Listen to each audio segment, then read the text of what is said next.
My classroom is, think of it as having no walls and no boundaries. So I have the luxury of really teaching family members that are out there across the state and across the country about families and aging is my content that I teach. And I also reach professionals and trained professionals who are out there. So the way I reach people varies a lot. I use all kinds of different methods. So I might use web-based, I might use podcasts, I might use print material. So multiple ways of reaching those two audiences. Along with no walls or no walls to the classroom, I also don't have to grade. That's a real exciting thing from my vantage point. Because I've taught undergrads in the past, and grading and evaluation is not one of my favorite things. So these are professionals who are learning. They're maybe getting professional development credit.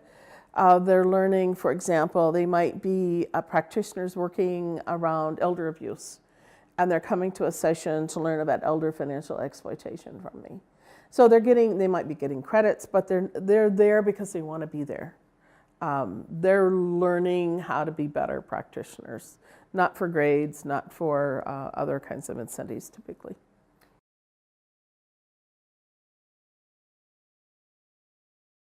My research and teaching are highly connected. They really inform each other. And so my research, the big picture of my research is really to protect the economic and social well-being of later life families. That would be kind of the big picture of really why I think I do my work.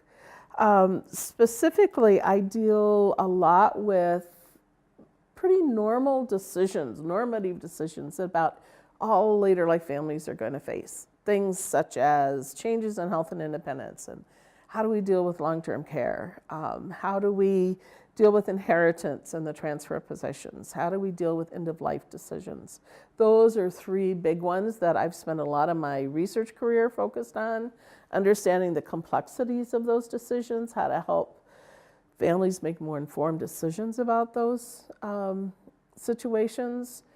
And so those are kind of, that's the big areas that I focus on around really helping families navigate decisions that they probably aren't going to escape but don't have a clue how to address.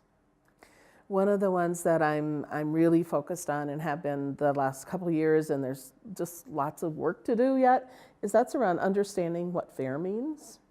And again, it may sound really simple. It's like, well, fair means equal, right? Well, no.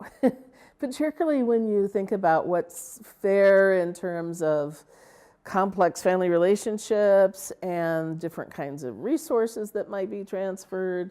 So part of the research I've been invested in is really trying to understand how family members, mostly older adults and adult children, siblings, navigate what fair means.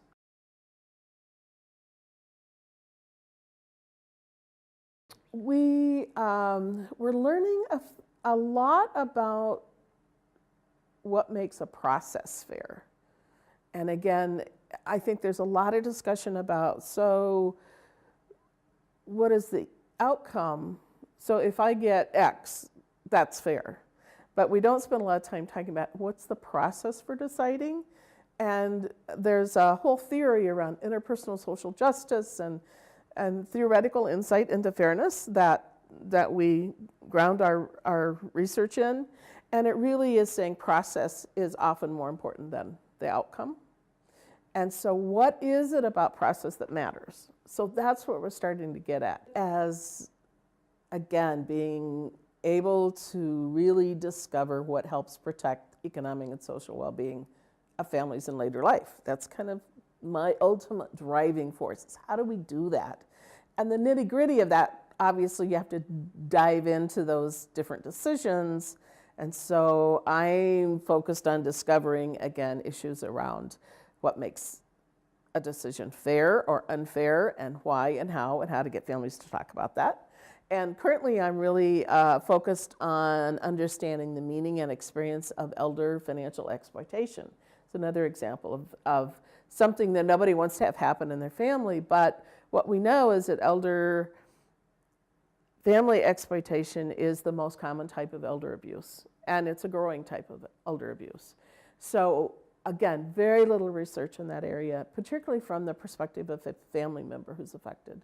And so we are diving into that area, trying to discover what are the risk and protective factors, what could we possibly do to prevent exploitation from happening. So those are a few examples.